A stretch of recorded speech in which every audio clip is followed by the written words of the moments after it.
তাদের সম্পর্কে লিখতে হবে তারা সবাই জুলাই যোদ্ধা। বিএনপি জুলাই যোদ্ধা, জামাত ইসলাম জুলাই যোদ্ধা, এনসিপি তো জুলাইয়ের মহানায়ক, তারা তো জুলাইয়ের নেতৃত্ব দিয়েছে এনসিপি।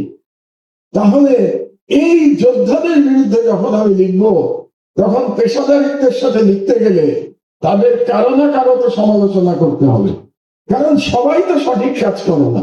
আমি নিজেও তো সঠিক কাজ করি না, সারাদিনে আমি কত ভুল করি।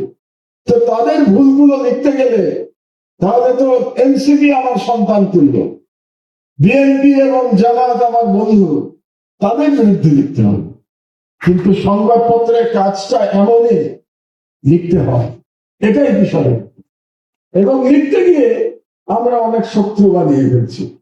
যেমন ধরুন, যেহেতু এখন সরকারে যাওয়ার প্রতিযোগিতা শুরু হয়েছে, এনসিপিও সরকারে যেতে চায়, জামাত সরকারে যেতে চায়, বিএনপি সরকারে যেতে চায়।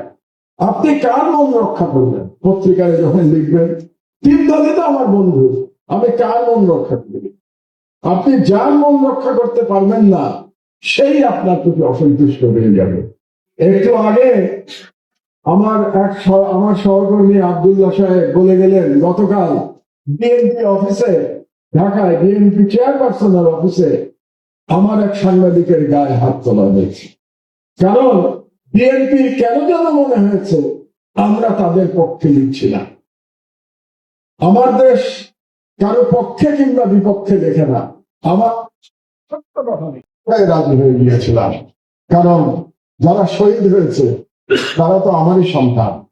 তো আপনাদেরকে এই অনুষ্ঠানের আয়োজন করবার জন্য অসংখ্য ধন্যবাদ জানাচ্ছি।